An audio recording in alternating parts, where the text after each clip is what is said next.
Kamusta na po kayo? At ngayon po, tayo pong muli ay mag-aaral po ng salita po ng Panginoon. At alam ko po, lahat po tayo ay marami na pong natutunan sa mga pastor na nagturo po sa atin during tayo po ay nakikinig ng Bible study po nating 4 PM po ng hapon. Ako po ay nagagala na muli po ako po ay magbabahagi po sa inyo ng mga karanasan o mga gustong sabihin po sa atin ng Diyos. At alam ko po, lahat po tayo ay nagagalak na muli tayo pwedeng sama-sama para makapag-aral po muli tayo ng salita po ng Panginoon. Amen po. Kaya kung may katabi ka, kung wala ka mang katabi, sabihin mo sa katabi mo, pinagpala ka ng Panginoon. At kung wala ka mang katabi o ikaw lang, pinagpala ka ng Diyos. Amen po, kasi ang hapong ito ay patuloy po tayong nire-restore ng Diyos at pinupuno po tayo ng mga pangako po ng Panginoon. Amen po. So kahapon po ang pinag-aralan po natin ay the 7 benefits of salvation. Ito po ay nasimulan po ni Pastor Amean dito po sa number 1 sa mercy from God.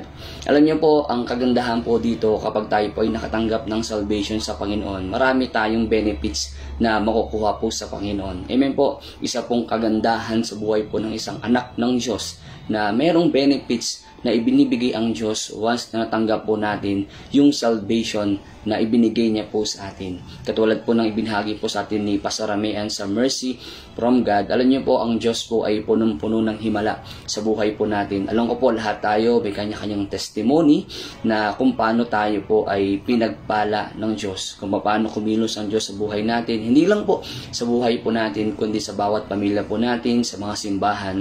Alam ko po, ang Diyos po ay gumagawa ng himala sa buhay po natin. Amen po. At ito po tayo sa number 2. Yan, ito pong sa akin ay number 2, deliverance from enemies. Yan, ang ganda po ng benefits ng salvation na binigay sa atin ng Diyos. Number 2, deliverance from enemies. Alam ko po, lahat po tayo may kanya-kanya tayong nakaraan sa buhay po natin. Amen po. Lahat tayo may kanya-kanya tayong mga bagay na hindi kinalugdan ng Diyos nung tayo po ay wala pa sa pagiging anak po ng Diyos. Lahat tayo naging kaaway po ng Panginoon. Amen po. Lahat tayo naging kontrabida ng Diyos. Paano ibig sabihin ng kontrabida? Lahat ng plano ng Diyos, kung nung tayo po ay naging unbeliever, hindi natin nalalaman, kinokontra natin yung mga bagay na dapat alam na natin o dapat meron na tayo sa buhay po natin. Amen po. At alam ko po, lahat po tayo ay pinalaya na po ng Panginoon. Kaya tinan mo yung katabi mo, kung may katabi ka man, pakisabi, ikaw ba ay pinalaya na ng Diyos? Amen. Lahat po tayo ay pinalaya po ng Panginoon. Lahat tayo natamasa natin yung buhay na ganap at buhay na masaya. Ayaw ng Diyos na tayo po ay pinagharian. Ayaw ng Diyos na tayo po ay namumuhay sa kasalanan. Kaya dito po, kung babasahin po natin, kung kayo po ay may Biblia, pakibuksan niyo po ang Lucas chapter 1 verse 70 to 71. Yan, medyo malayo yung verse 1, verse 70. Yan, sabi niya po dito, ako na po yung magbabasa para po sa inyo. Sabi niya, ipinangako niya sa pamamagitan ng kanyang mga banal na propeta noong una na iligtas niya tayo sa ating mga kaaway. Yan, ang ganda po ng pangako ng Diyos. Sabi niya, ipinangako niya sa pamamagitan ng kanyang mga banal na propeta noong una na iligtas tayo ng ating kaaway. Alam ko po, lahat po tayo ay ulitin ko po, lahat tayo ay naging unbeliever. Lahat tayo naging kaaway ng Diyos. Pero ngayon tayo po ay kapanalig na ng Panginoon. Tayo po ay anak na ng Diyos. Ngayon, ang gustong gawin po sa atin ng kaaway, sirain, wasaking, patayin yung buhay po natin. Walang plano na hindi maganda. Walang plano na maganda ang kaaway po sa atin. Lahat ng plano ng kaaway ay ikakasama po natin. Kaya nga niyo po mga kapatid, isa po sa benefits ng salvation po natin ay pinalaya tayo ng Diyos sa kaaway. Amen po. Pinalaya tayo ng Diyos sa kasalanan, pinalaya tayo ng Diyos sa sakit, pinalaya tayo ng Diyos sa karamdaman. At alam niyo po, maraming kaaway sa buhay po natin, maraming bumubulong, maraming gagawa ng way para sirain yung buhay mo, para wasakin yung buhay mo. Yan yung gusto na naisin ng kaaway sa buhay po natin. Pero alam niyo po mga kapatid, isa po sa benefits natin, sabi niya po tayo dito ng Bible, iligtas tayo niya sa ating mga kaaway. Ang kaaway po natin dito, hindi ang tao, kundi si Satanas. yung masamang spirito na pinadala niya po sa atin para sirain yung buhay po natin. Alam niyo po mga kapatid, ayaw ng Diyos na nasasaktan ka. Ayaw ng Diyos na nahihirapan ka. Minsan nakakalungkot isipin dahilan sa pagsuway ng isang Kristiyano, isang anak ng Diyos, kung bakit dumaraan siya sa pagdurusa. Kaya nga mga kapatid, ang sinasabi niya po dito, kung babasahin po natin hanggang 73 to 74, sabi niya, yan ang sumpang binitawan niya sa ating abang si Abraham na ililigtas tayo sa ating mga kaaway. So may pangako po ang Diyos po sa atin na anuman yung mga nangyayari sitwasyon sa buhay po natin. Minsan may mga bagay sa atin na hindi natin naiintindihan kung bakit tayo dumadaan dito. Ngayon may mga bagay na pinapahintulutan ng Diyos at may mga bagay dahil sa pagkakamali mo, nagdurusa ka. Naku po niyo po, alam niyo po mga kapatid, ayaw ng Diyos na makita tayong nahirapan. Ayaw ng Diyos na makita tayo nasasaktan. Kaya nga po, si Jesus Christ na yung gumawa ng paraan na masaktan, mahirapan, para hindi ka na mahirapan o masaktan pa ng kaaway. Minsan nakakalungkot ang isipin, kaya yung ilan sa atin dito, nagagalaw ng kaaway, napapakialaman ng kaaway, dahilan din po sa atin. Amen po, nagiging matigas ang ulo natin, nagiging masuwayin tayo, na dahilan doon sa pagkakamali mo, sa halip na hindi na kumilos ang kaaway sa buhay natin, nakakakilos ang kaaway dahilan sa pagkakamali na nagawa po natin. Amen po, nakuha niyo po mga kapatid. Kaya nga po alam niyo po mga kapatid, sinasabi po ng Biblia, pinalaya na tayo ng Diyos laban sa kaaway. Anong gustong gawin ng kaaway po sa atin? Ulitin ko po, ang gusto niya sirain, wasakin yung buhay po natin. Ang pangarap ng Diyos sa buhay ng isang tao, magkaroon ng kaligtasan, magkaroon ng buhay na ganap, magkaroon ng pangarap, magkaroon ng pag-asa sa hinaharap. Yan ang plano po ng Diyos. Ngayon po, gagawa ang kaaway ng paraan para siraan niya yung plano ng Diyos sa buhay natin. Mga kapatid, tayo po ay anak ng Diyos. Huwag tayong pumayag na pahintulutan natin yung kaaway na kumilos sa buhay po natin. Ulitin ko po, ang benefits po ng salvation ay lumaya ka laban sa mga kaaway. Huwag mong hayaan na manatili sa iyo yung kaaway na kumilos. Dahilan sa minsan nagkukulang ka na sa prayer, nagkukulang ka na sa Bible reading. Sabihin ng ilan, ang kasalanan daw. Yes, unang-unang kasalanan ang pumipigil sa tao para lumapit sa Diyos. Totoo po yan. Ngayon sa ating mga Kristiyano, nakakalungkot isipin, minsan nakakalimutan mo nang mag-pray, nakakalimutan mo nang humarap sa Diyos, nakakalimutan mo nang magbasa ng Bible, kaya hindi mo napapansin ang kaaway unti-unting kumikilo sa buhay mo. At nakakalungkot pa, yung pagdalo sa gawain ng Panginoon, nakakalimutan mo na, yan po ay hindi galing sa Diyos, yan po ay galing sa kaaway, na gusto niya na mahiwalay ka sa pagiging anak ng Diyos. Mahiwalay ka sa pangarap, sa plano ng Diyos sa buhay mo. Kaya alam niyo po mga kapatid, isa po sa benefits ng salvation, pinalaya tayo ng Diyos, yung deliverance sa kaaway. Kaya wag natin hayaan na pahintulutan ng Diyos. Yes, papahintulutan, may time na pahintulutan ng Diyos ang kaaway para kumilos sa buhay po natin. Una, para maging matibay ka, para maging matatag ka, at para makita mo na hindi mo kaya. Hindi mo kayang lumaban nang wala ang Diyos. Amen po. Kaya nga po ang sinasabi niya po dito sa Bible, iniligtas niya tayo sa ating mga kaaway. Alam niyo po kung papansinin po natin, kung tayo po ay, alam ko po lahat tayo nakapagbasa ng Biblia, maraming man of God noong unang panahon na iniligtas ng Diyos. Sa sakuna, iniligtas ng Diyos sa kamatayan, iniligtas ng Diyos sa kahirapan. Marami po sa man of God. At alam niyo po, nagawa ng Diyos na iligtas yung mga taong to dahilan sa pagiging masunurin nila sa Panginoon. Alam niyo po, kung iisipin po natin, yes, gusto ng Diyos na palayain tayo. Palayain tayo sa kahirapan ng buhay. Palayain tayo sa sakit ng karamdaman ng buhay natin.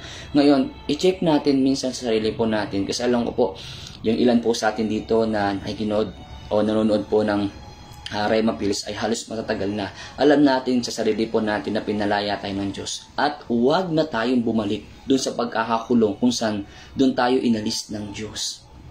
Amen po. Kung saan inalis ka ng Diyos sa pagkakakulong, huwag ka nang bumalik dun sa pagkakakulong.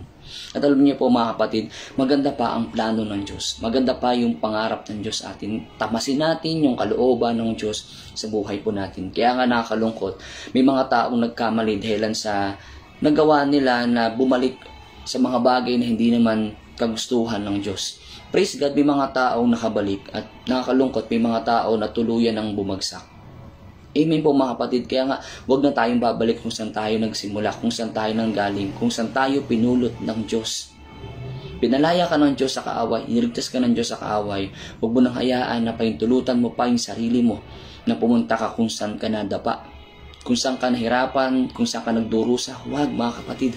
Ayaw ng Diyos. Kaya ulitin ko po, si Jesus na yung nahirapan, si Jesus na yung nasaktan, si Jesus na yung gumawa ng paraan para hindi ka na mahirapan, para hindi ka na paglaruan ng kaaway, para hindi ka na apihin, hindi ka nasaktan, hindi ka na ikulong ng kaaway sa mahirap na buhay. Amen po. Last verse po, may isa po ako babasahin po sa inyo. Dito po sa 1 John chapter 5 verse 19. Sabi niya po dito, alam nating tayo anak ng Diyos at ang buong sanlibutan ay nasa kapangyarihan ng dyablo.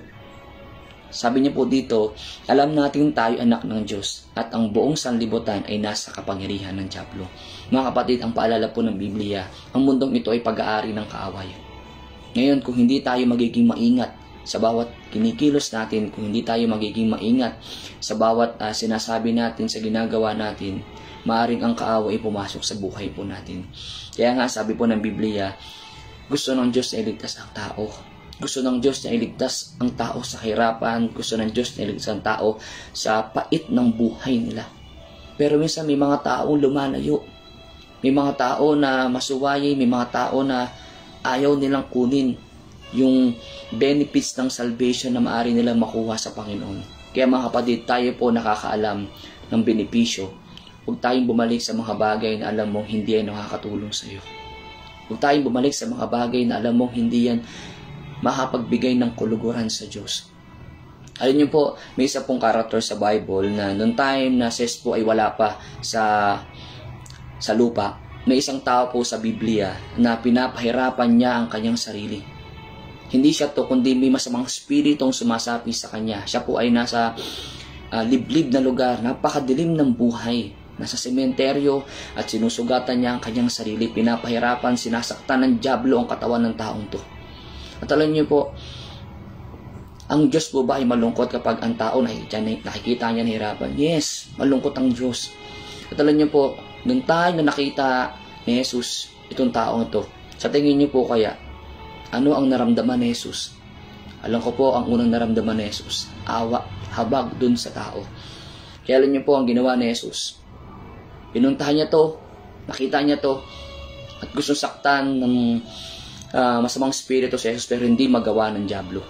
Ang ginawa ni Jesus, pinalaya siya to, pinalaya, at naging maaliwalas ang kanyang buhay. Naging maayos ang kanyang buhay. Pumasok sa kanya ang salvation. Mga kapatid, nakalaya itong taong to. Na dati pinapahirapan ng dyablo, pinapahirapan ng kaaway, pero ngayon, maganda at maayos ang buhay niya dahil dumating si Jesus para palayain itong taong to. Mga kapatid, sa atin po, alam natin ang benefits na to. Sa buhay po natin bilang mga manggagawa, bilang anak ng Diyos, bilang lingkod ng Panginoon, o nasang kamang simbahan, anuman ang katungkulan mo sa church, tinawag ka ng Panginoon para palayain. Isa ka sa gagamitin ng Diyos para sabihin sa mga tao yung patungkol sa salvation. At isa ka sa magiging way nila para lumaya yung buhay nila.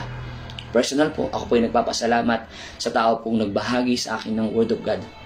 Nakilala ko ang Diyos. Kung hindi ko nakilala ang Diyos, malamang ako ay nakakulong pa rin at pinaglalaruan ng kaaway. Mga kapatid, sa panahon natin ngayon, maraming tao ang pinapahirapan ng demonyo. Takot ay paglapit sa Diyos dahil sa pagkakamali. Sa isipan, lumalaban, depression, maraming tao nakakulong. Isa tayo sa gagamitin ng Diyos para palayain yung mga taong nakakulong sa hirap ng buhay nila. Alam ko po mga kapatid, tayo po ay may mga nakaraan sa buhay. May mga past tayo na alam natin, kung babalikan mo yung nakaraan mo, nung tayo nawala ka pa sa Panginoon. Ang hirap. Amen po. Kaya mga kapatid, isa tayo sa gagamitin ng Diyos para yung mga taong nakakulong ay makalaya. Amen po. Kaya tingnan mo yung katabi mo, nakasabi, di ba sinasabi sa atin ng Pastor Boy, huwag ka pang mahamatay. Marami pa tayong kailangan isave. Amen po. Yan, so ganda lang po ang gusto kong maibahagi po sa inyo. Hindi lang po sa panahon ni Jesus yung marami na po-possess, marami nagkakasakit na pinalaya ni Jesus. Marami pa po ngayon. At I pray na tayo po ay magamit pa po ng Panginoon. Amen po. Sige po, tayo po ay manalangin. Panginoon, marami pong salamat sa oras na ito. Salamat, Panginoon, sa mga salita mo na nahihag sa hapong ito. Ang panalangin namin ay magkaroon pa kami ng tapang lakas ng loob upang ipahayag namin ang salvation sa mga taong nakapaligid po sa amin. Alam mo yung buhay ng mga tao, Panginoon, na pinagkakatiwala mo sa amin. Hayaan mo, Panginoon, na magkaroon pa kami ng burden, magkaroon pa kami ng bigatin para yung mga taong nasa bilangguan, bilanggo ng kasalanan, bilanggo ng kahirapan, bilanggo ng kahit anuman na bagay na hindi nakakatulong sa kanila. Isa kami sa magamit mo, Panginoon, para bigyan sila ng pag-asa na kaya mong gawin sa kanilang mga buhay. Salamat, Lord, sa hapong ito at sa mga nakikinig ngayon, Panginoon. I pray na ang buhay namin na maging pagpapala sa maraming tao, sa maraming bansa. Salamat, Lord, pinagkakatiwala po namin sa iyong buhay namin. Ito po ang aming dalangin sa pangalan ni Jesus. Amen. So yun po, maraming salamat po sa inyo pong pakikinig at pagsubaybay sa Rema Pills. Patuloy lang po tayo makinig 24 PM ng hapon at Friday 6 PM ng prayer meeting po. God bless po sa inyo pong lahat. Ingat po kayo palagi.